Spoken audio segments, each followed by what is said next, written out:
Kia ora, everybody. I'm sitting here with Michael Lewis. He's coming to me from the States, the beauty of technology. Michael, what did you do last weekend before Christmas Day set in, mate? I'm sorry, say that again? What did you get up to last weekend before Christmas Day set in? I've been traveling a lot this past autumn, fall.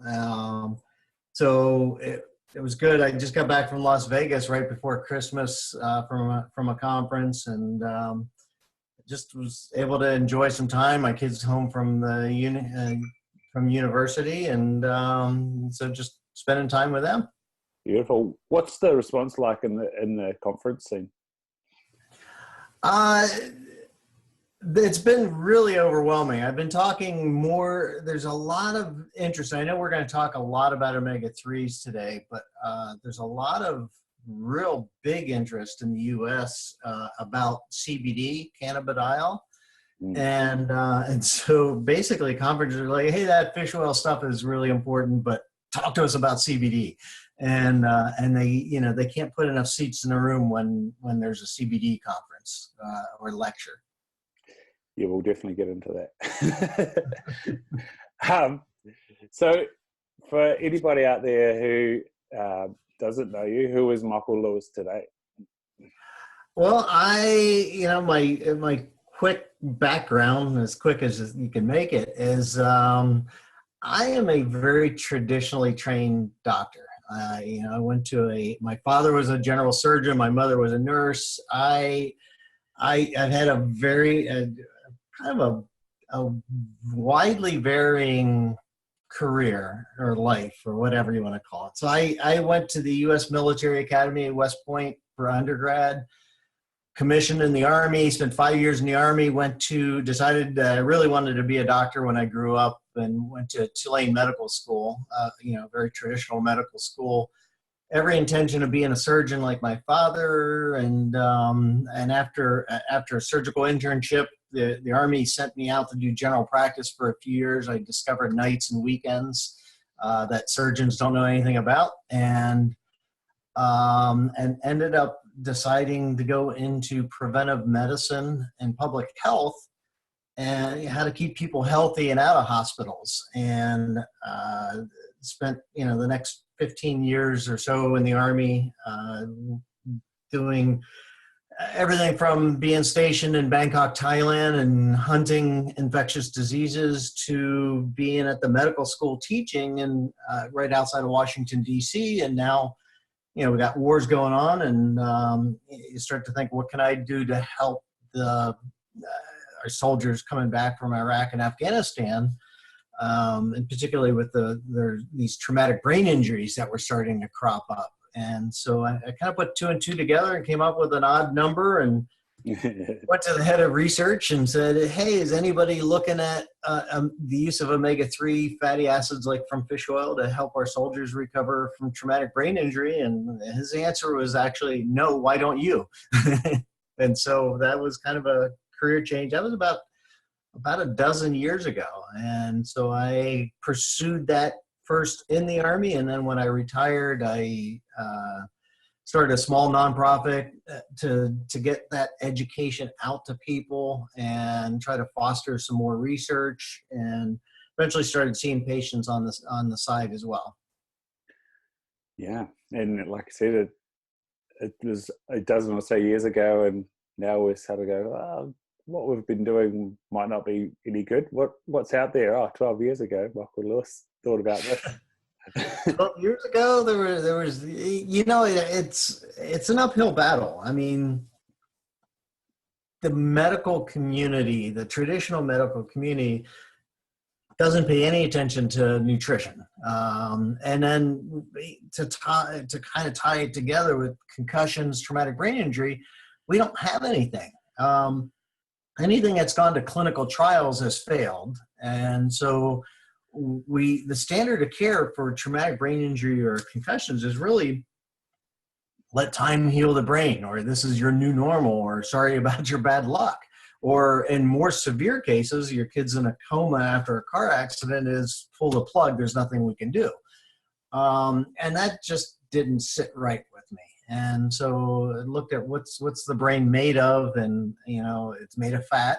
What if we use the good fats and kind of take a look at it like a construction site, and let's back up a truck and dump the bricks onto the site and let the brain, help the brain figure it out. And that's basically what omega-3 fats do. Is they're 30% of the fats in the brain are omega-3 fats. They're absolutely necessary for the cell membrane, as well as what they do, the function, and not just the structure, but also the function.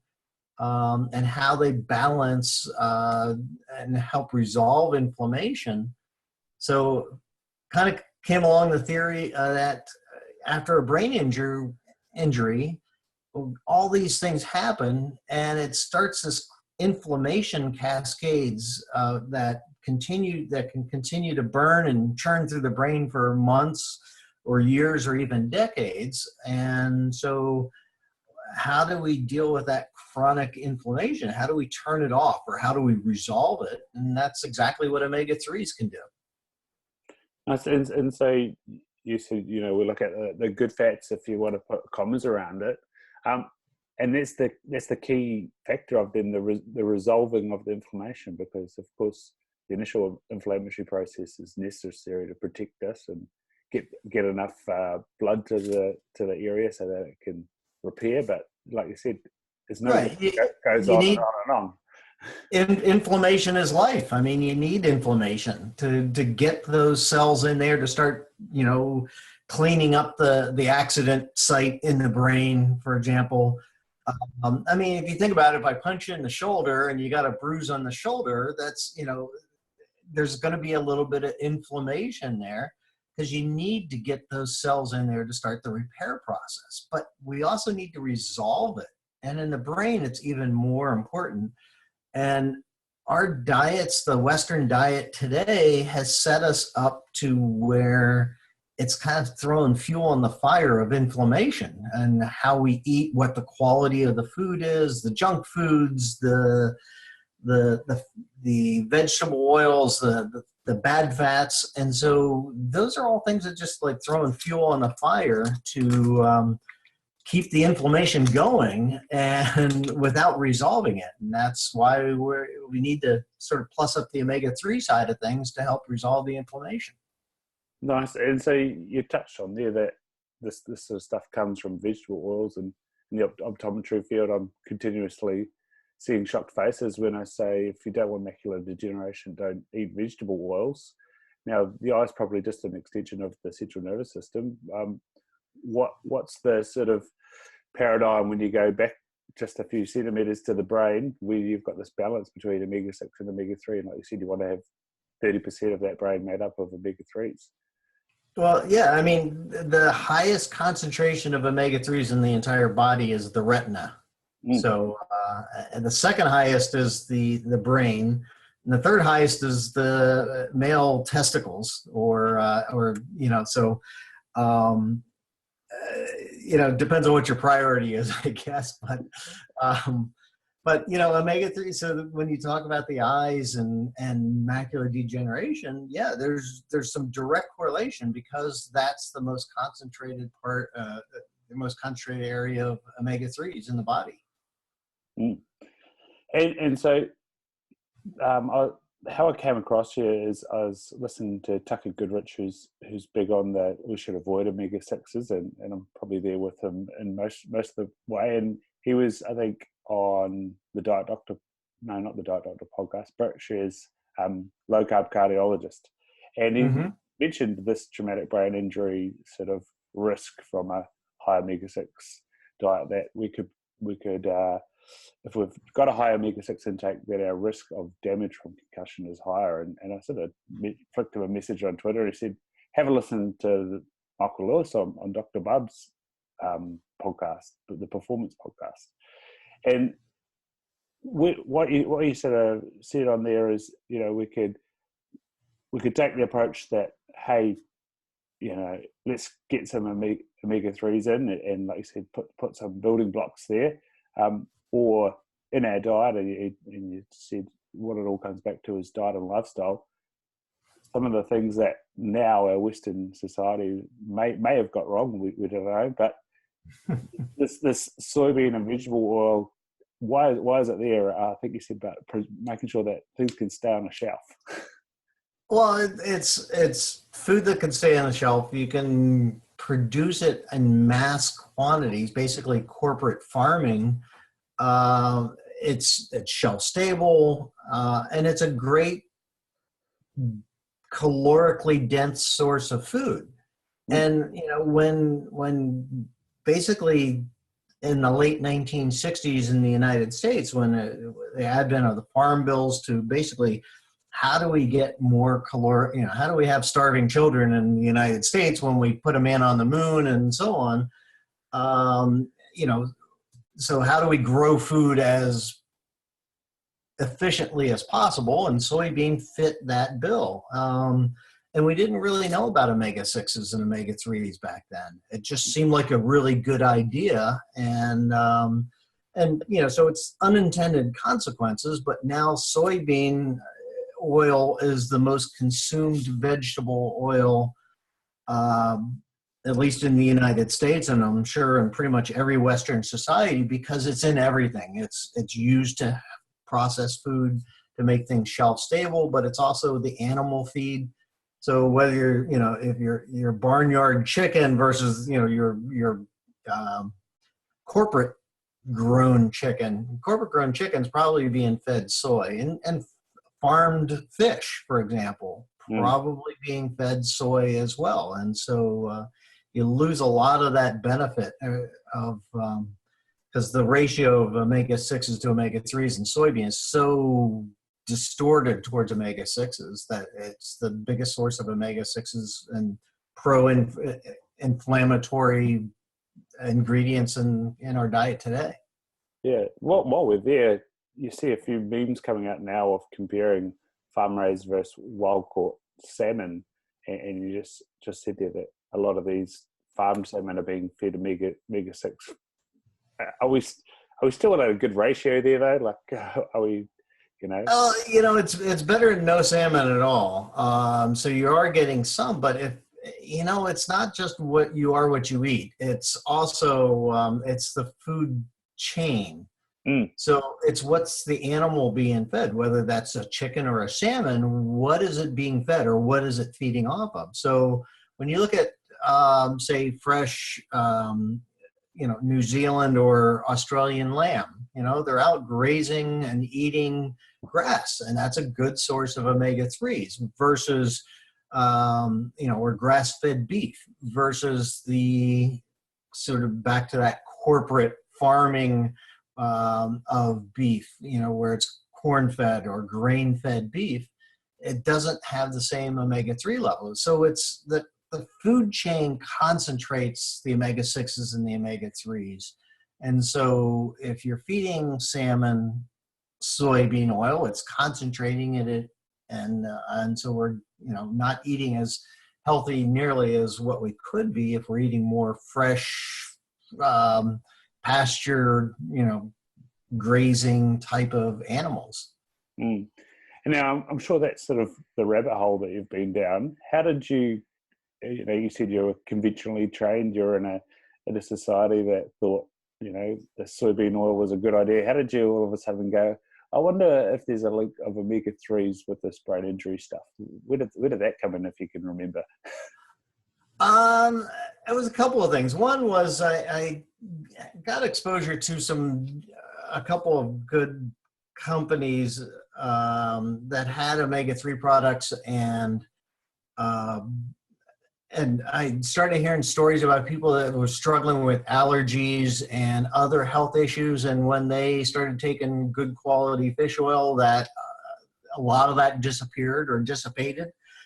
And then I heard the story about there was a coal mine accident in the state of West Virginia, and in January 2006. And when basically these miners were trapped underground, a mile underground, for about, I think it was 40 hours or so, 41 hours.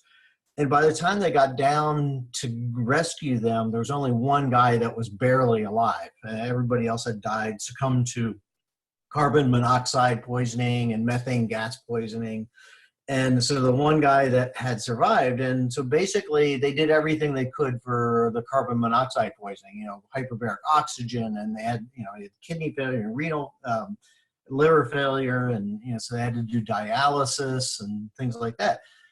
But they were still left with a young guy, who was, I think, maybe 23 or so at the time, who was basically brain dead or didn't have a lot of brain activity. So just basically, somebody suggested the idea of, if you've heard of Barry Sears and the zone diet.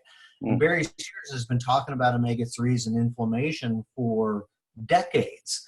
And so basically, we got nothing to lose, so they decided to start pouring down fish oil down the guy's feeding tube in the intensive care unit. And really short of the story is he walked out of the hospital a couple months later and has gone on to live a relatively normal life. And he and his wife have had like 5 children now. And Wow. And so pretty successful. Well, I kept hearing the stories about this and got in touch with the neurosurgeon that was responsible for this guy's care. And basically I asked him, well, what about traumatic brain injury? Do you think it might work for that? And he says, I don't know. Nobody's ever tried. And not long after that, I got contacted about a very bad car accident near home.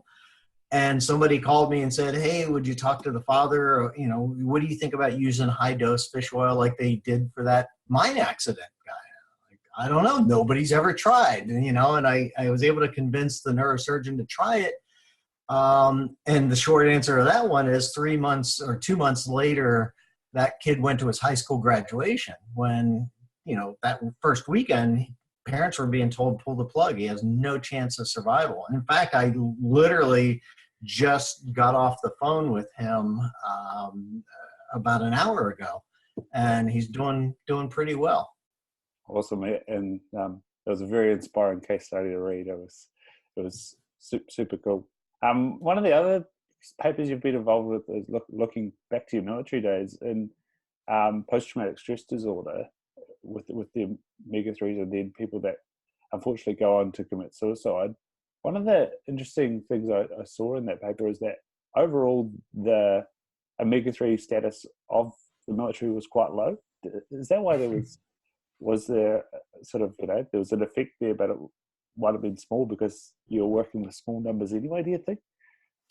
No, I don't think it's working with small numbers. So the study, one of the first studies I did with a colleague at the NIH, the National Institute of Health.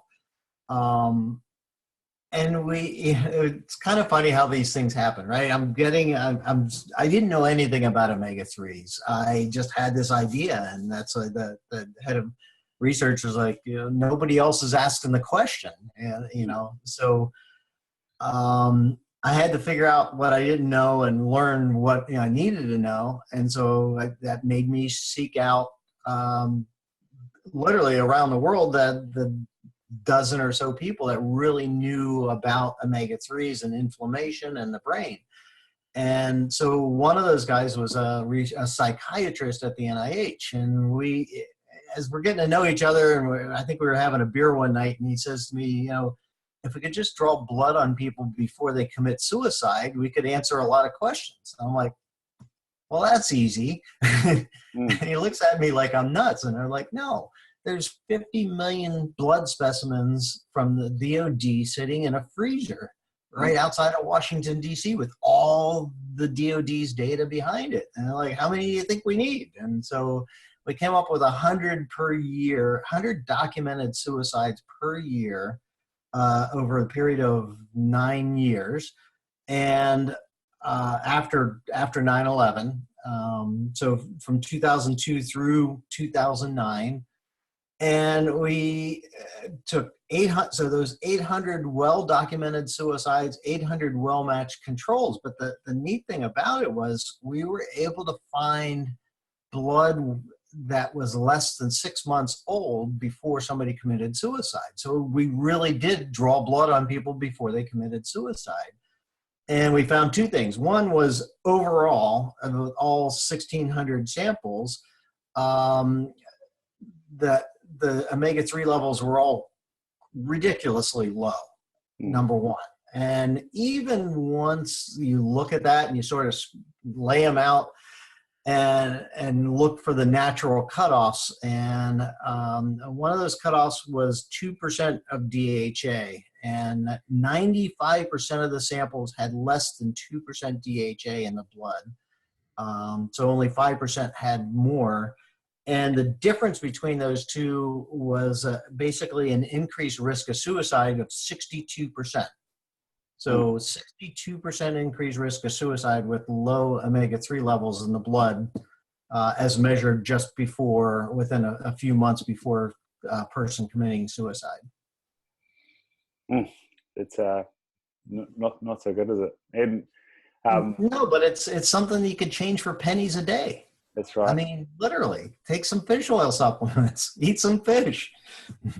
It's something you mentioned in that is just like you say, pennies a day and low risk, outcomes. You would think that, but then you when you start trying to deal with the bureaucracy of very large organizations, you think that you were asking somebody to walk to the moon. I mean, and the people come out of the woodwork to tell you that you're crazy, that, nutrition could never work. There's no science to prove it. And on and on, I've heard every excuse why nothing should be done.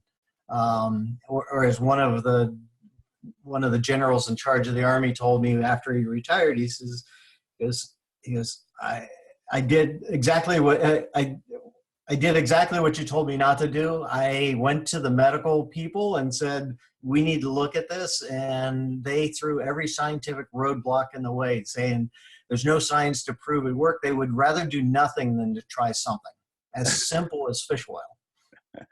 That might be the problem with large numbers, what's the US military spend? Billions, trillions? And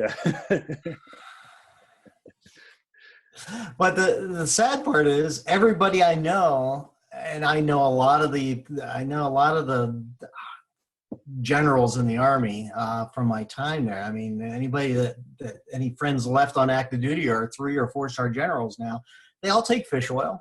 Every single one of them takes fish oil, and eats really, really healthy. And yet, at an individual level, that's great, but translating that into an organizational level has been beyond difficult. Yeah, I'm a big fan of Rob Wolf, and I know that he has a similar challenge with the likes of police, fire, and ambulance officers. I think that's who he works with, and trying to get, like you say, an organizational level change for something as simple as diet lifestyle is pretty difficult. Yeah, we're making some strides.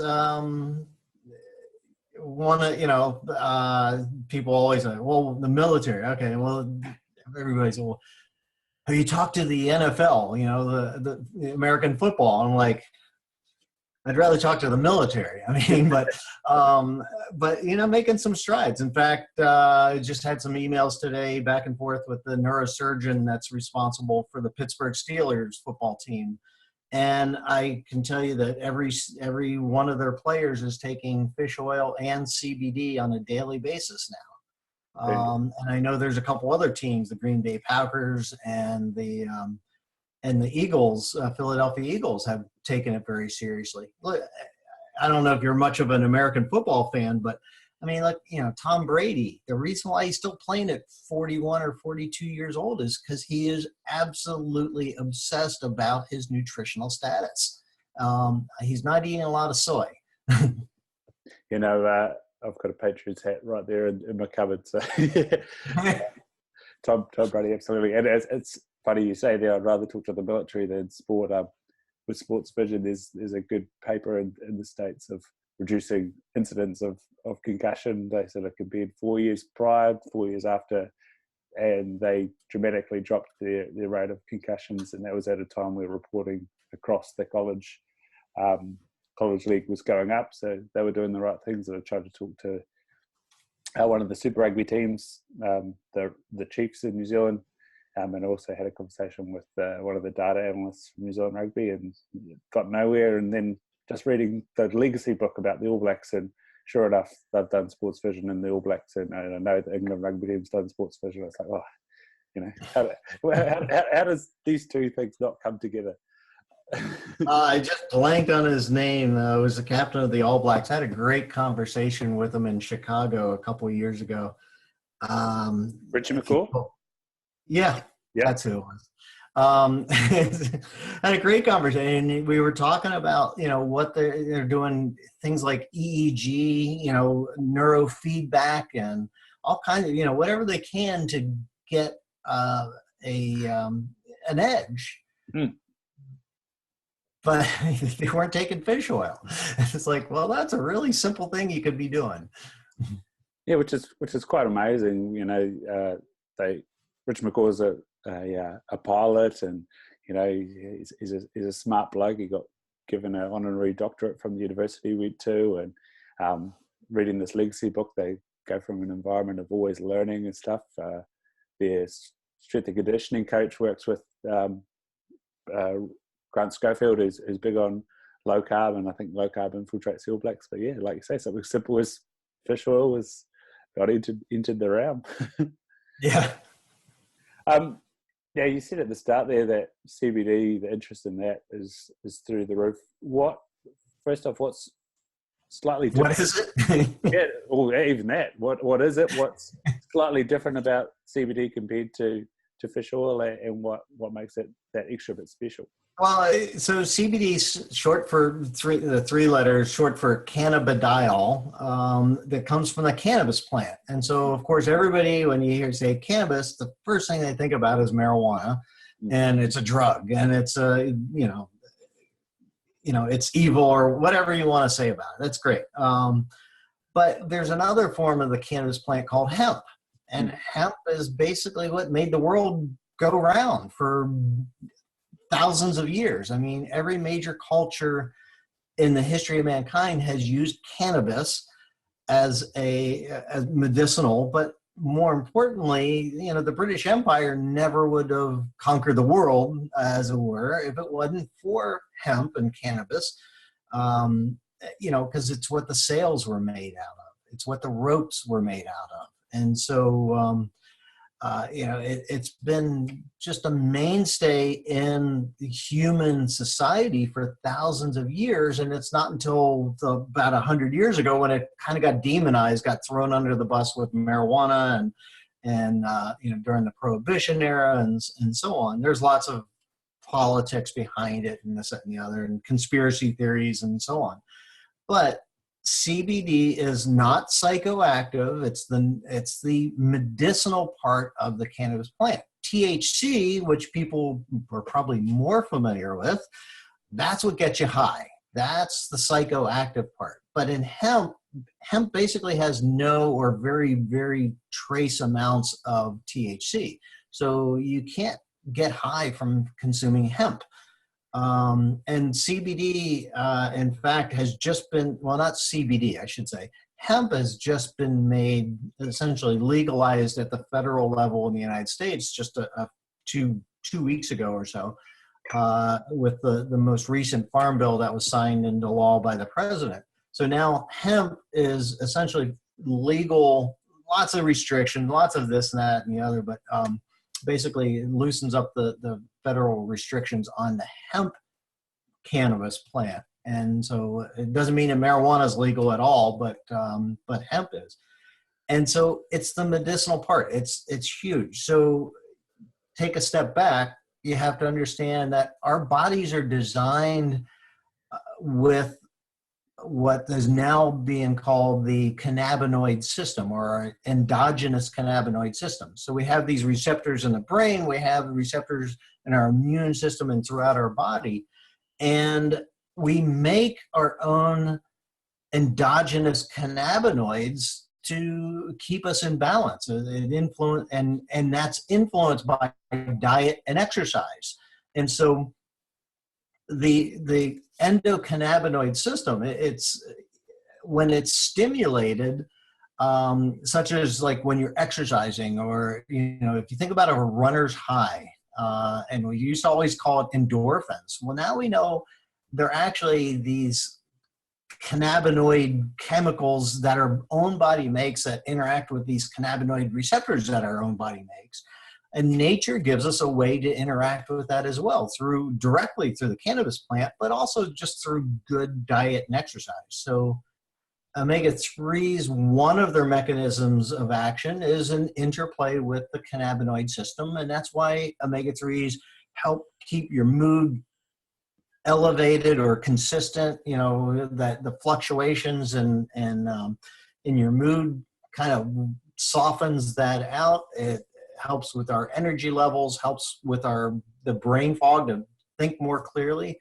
But CBD particularly through hemp-derived CBD, is like a direct highway, a direct conduit to those receptors. And basically does two big things. One is increases our own production of the receptors and the cannabinoids that our own body makes.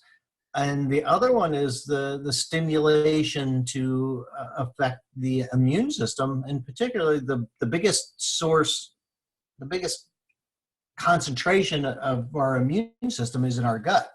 And so it helps the gut health, the immune system, as well as just keeping us in balance. It controls everything, how we think, how we feel, how we react. And so it's really as close to, you hear this said about a lot of different things, but this is really as close to the nature superfood as I think we're going to probably ever see. Nice. And you said there that our society's been relying on hemp for thousands of years. And I just recently listened to two podcasts. One was Tim Ferriss and one was Joe Rogan with Dr. Michael Whale. And he sort of compared the evolution of cannabis and humans is very similar to dogs and humans, in that we've grown up together. And like you said, there's all this synergy going on with all these receptors in our body that reflect it, and like you say, our immune system to our neural system. What is the flip of the switch when somebody goes first on omega-3s and then on CBDs if they've had a traumatic brain injury? What do they start to notice first? Where are their symptoms usually at, and then what starts to clear up for them? Well, when you've had a concussion, and particularly if you're struggling with the issues following a concussion, so back up for a half a second. A concussion, a blow to the head, the brain gets rattled inside the skull, and that sets off that inflammation and those inflammatory cascades. And if you don't get those under control, like we're talking about, then you can continue to have some of the issues. So when you see a concussion, you know it. I mean, there's a hard hit, a person's woozy. One big myth is you do not have to be knocked unconscious to have a concussion. In fact, almost all concussions, nobody loses consciousness, but you may have memory issues around before, during, after the concussion. You may have balance problems. You could have headaches, dizziness, brain. So a little bit further down the line, we're talking days to weeks, and then hopefully not into months or years, but certainly there's 20% or so of people that have a concussion or a head injury will not recover within that first month. And they'll have the chronic problems of the ones I see in my clinical practice: headaches, brain fog, and fatigue, just tired. So the best way to think about it is think about when you had a really bad head cold, and it feels like somebody stuffed your head full of cotton. You can't think, you don't want to think, you don't want to process. All you want to do is sleep, and get over it. It's like having a really bad head cold without the runny nose. And that's what the chronic symptoms of a concussion can be. So headaches, brain fog, and fatigue. And those three things among others, are exactly what can be improved with good dosing of omega-3s, and then adding CBD in conjunction with the omega-3s has just been remarkable for patients. The other thing that CBD really helps with, after almost 100%, if you've had a head injury and you're struggling 4, 6 months, 12 months afterwards, or even longer, you pretty much 100% of everybody has issues with anxiety. And a lot of them are going to have issues with depression because, wow, this is the new me and I don't like it. I like the old me, and that can be a kind of a depressing situation. But 100% of people have anxiety, and CBD has been unbelievable in calming the anxiety in really short order. We're talking like 15, 20 minutes after you consume CBD, orally, you can start to notice a decrease in anxiety, and something that lasts for hours. The half-life is like 6 to 8 hours. So it's just as good, probably far better than a lot of the pharmaceuticals out there, without the addiction potential and without the side effects that you see with the Xanax and the benzodiazepines and other pharmaceuticals. So with that, are we sort of working on our limbic system or our autonomous nervous system? What do you have a theory about what brings us all back into line and calms us down again, or? I think a lot of it is more on the parasympathetic system, and that it's either the tone is decreased or understimulated on the parasympathetic side, or overstimulation on the sympathetic side. And so sort of in basic terms, sympathetic is of course what kind of makes you go. People always say it's the system that fight or flight, that the tiger's chasing you, you better get moving. Whereas the parasympathetic is what sort of calms you down and keeps you focused. And so so a lot of this has to deal with getting that balance between because you need a balance between the sympathetic and parasympathetic. It's all about balance. You need a balance between your omega-6s and omega-3s. Because you need inflammation, but you need to resolve it. It really is so much about balance. Just a thought on the CBD. With postnatal depletion, one of the really good things to take is some good quality omega-3 oils. Probably the same thing, helping with that stress and anxiety, and your nutrient levels come back up. Is there any reason why someone postpartum couldn't take CBD oil? Do you know? I can't think of a reason why somebody couldn't take it. The biggest issue with CBD oil is really the industry itself. And so it's a little bit of the wild, wild west. I mean, there's lots of companies out there making crazy claims or doing stupid things, and you see the studies that show that when they tested CBD or hemp products, that some of them had a bunch of THC in it and some had no CBD in it, and it's just all over the place. So it's really the biggest concern with taking CBD is making sure you're taking a good quality product, actually. Yeah, and I know in Australasia there's only sort of one company that I've come across that can get it in. They're Essential CBD here in Australia, and I was trying to look for something in New Zealand before this, and all I could really come across was a research facility in the Waikato, which is where I was before coming over here, and I don't think they're producing CBD oil to buy. So like you said, it's a bit of the wild, wild west. Get things in through a back door, and we've got similar problems over here of legislation around growth and sale, and to try and make a product, I'm sure it's very, very difficult. Well, like I said, it kind of hemp got thrown under the bus with marijuana, and we're just starting to re-educate ourselves of the value of hemp. Mm, And I am not a fan. I am not a proponent of marijuana at all. In fact, I think there's a lot of problems, a lot of issues with marijuana that are now, at least in the United States, kind of getting swept under the rug, and I think that that's actually not a good thing. mm, But I am a huge proponent of hemp because it doesn't have the THC. THC, while it has some medicinal value, it's not the true medicinal part of the cannabis plant. It does have some medicinal value, but really, why do people want THC? Is they want it for the psychoactive part. Same reason why you drink alcohol. Whether it's socially or whether it's you're struggling with PTSD and you want to forget the memories that you had.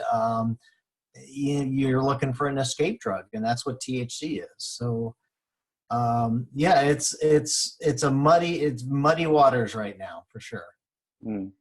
Um, Changing tack slightly, what you said about the sort of downstream effects of having a concussion. Now, like I said, you don't need to be knocked out. I had a major concussion where I couldn't remember things. I was having difficulty cognitively, like trying to have a shower was hopeless.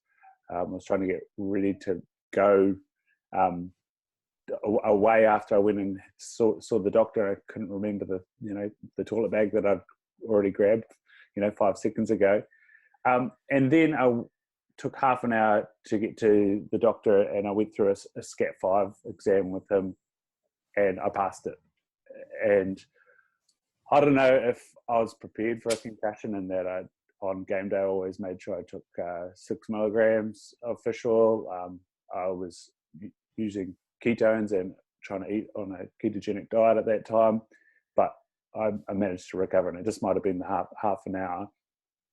When you've got this downstream effect of anxiety and tiredness and moods a bit off, but you can pass a SCAT-5, and it seems that it's up to 5 times I've reviewed this process of measuring, have you had a concussion? Are you still suffering from a concussion? What's your opinion on that sort of objective test versus what's really going on with the inflammatory process? Do you have a slant on that?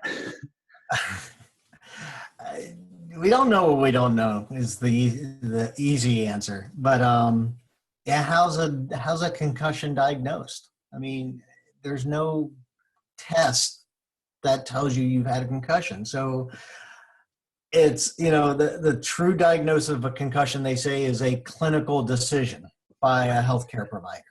Okay, great. That helps me a lot. But so what are the different things? You got physical, history is probably the most important. What happened? If you got whacked upside the head with a baseball bat, you probably had a concussion. It doesn't take a rocket scientist to figure that out. A physical exam, to make sure that your balance is okay, and your eyes are tracking. Eyes really can have a huge impact. It's one of the things actually I find people have difficulty reading, for example, because they have trouble tracking the words across a page. And there's some great tests out there that track, watch the circle go around and see what your eyes do. And there's normal and there's not so normal. There's cognitive or neurocognitive tests, the impact test or other computerized tests where you sit down and you basically kind of like playing brain games for 20 minutes or so, and to get a cognitive score.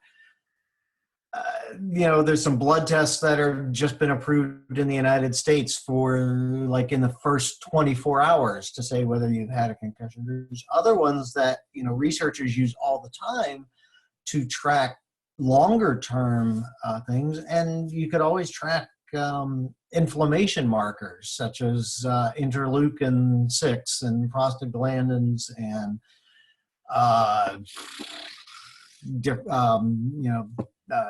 tumor necrosis factor alpha. I mean, there's 4 or 5 really good long-term or inflammation markers that you could follow as well. But ultimately, somebody's got to kind of put all that together and say, yes, you've had a concussion, or no, you don't, no, you haven't. And it's not an exact science. There's no gold standard.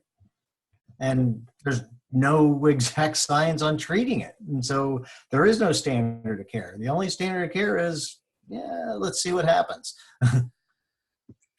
No, it's no good. So if you were speaking to anybody who's at a high risk of a head injury, whether that's the military or a contact sport or a high velocity sport, what are some things that you'd sort of sit them down and say, here's how you best prepare and reduce your likelihood that if you get a head injury, it's going to have severe downstream effects? What would you say? Well, it's obviously, if you're in the sports, then you got hopefully have the exercise part of things handled. Then it's really about nutrition, and it's not about supplementation. It's really about eating healthy, definitely decreasing or eliminating processed sugars, decreasing overall carbohydrate intake, but that's something that has to be balanced with the athletic performance, because if you lower carbs too much, that can have an impact on your performance as well.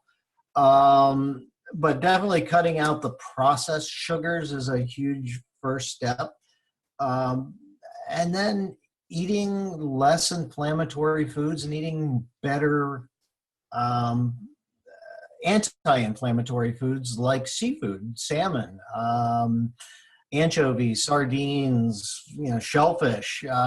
Pretty much any seafood is going to have a better impact on your body than most things. Avoiding junk food. I mean, if you're a serious athlete, you really should be doing these things anyway. And it's just eating clean, eating healthy, eating grass-fed whatever, land animals, whether it's chicken or cows or lamb. It sounds so simple, but it's really gets down to good diet and exercise, lifestyle medicine, or good, clean lifestyle. Fantastic.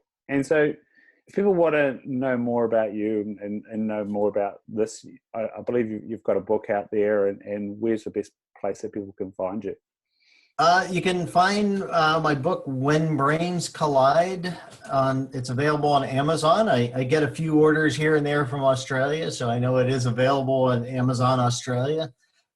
So When Brains Collide by Michael Lewis is a great source. Talks about, I go into a lot of the stuff that we've talked about, but in even greater detail. But it's written not for doctors, not for scientists, not for researchers. It's really, my target audience is that athlete out there, or more importantly, that mom or that wife who's concerned about their kid or their loved one, and how do I keep their brains healthy? I mean, and I don't just write about it. I mean, I've got an 18-year-old who was the leading rusher on the high school football team, his junior and senior years, and also picked up playing rugby, in the off season, and is now playing rugby in college. So I didn't let him leave the breakfast table every single morning without taking 3,000 milligrams of fish oil every single day. And so that's a really simple thing, is for pennies a day, you can,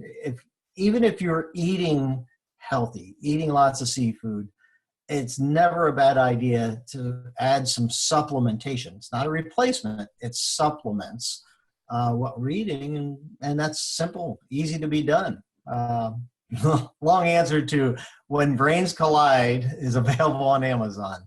Nice. And then you're involved with the Foundation for Brain Research, is this right? It is. When I retired from the military, I started a small nonprofit called I'll give you the website. It's brainhealtheducation.org, brainhealtheducation.org. Lots of great information up there. I put for free download what I like to use for omega-3 protocols, or as I call it, the Omega Protocol. And whether it's somebody's walking, talking, swallowing capsules after or in prevention mode, or if your kid's in a severe, not just your kid, but somebody's in a bad state, they're in a coma, what the dosage, for liquid should be used down the feeding tube. And so that kind of stuff is available for download, plus latest news and a newsletter if you sign up for it. And that's at brainhealtheducation.org. Lovely, and I'll include all of that in the show notes. And is it worthwhile having your Twitter there as well? They could catch a few gems from you there. Yeah, absolutely. That'd be great. Michael, before you go, what's something that you'd like to leave people with, a sort of thought about how you like to live your daily life, or what you'd like people to consider, or an ask of our audience, anything like that you'd like to leave us with? I tend to be somebody that leans a bit towards moderation and common sense. There's always the segment of society that says, well, I don't want my kids playing rugby or football or ice hockey or whatever, I want to wrap them in a bubble wrap and not let them get hurt. Obesity is a much bigger problem, honestly. And, kids need to be outside. They need to be playing. And if you're not going to let them just run around the neighborhood, they should be playing sports. Kids just need that. That's where you learn the lessons of life, how to be on a team, how to be a good teammate, how to win, how to lose. And so you don't learn that playing Xbox sitting on the couch. And so I take a very common sense approach to it, is let kids be kids, let them get outside and play and get them involved in sports, but you can do it safely too. And I take the inside out approach to make the brain more resilient to withstand injury, and not just, blow it off until there is a problem. Is let's be proactive about it. And that's where moms and wives can make the difference. Beautiful, mate. Thank you so much for coming on board. That resonates with a lot of our messages that we've had on here, and it's been an absolute pleasure to meet and talk to you. Oh, it's been fun. It's always great when technology works, huh? Absolutely. Well, have a great new year, and I look forward to hearing more and more stuff about the brain, CBD, omega-3s in the future. Cheers. Yeah, I'd love to come tell you about it in person. Absolutely. Thank you. All right, thanks.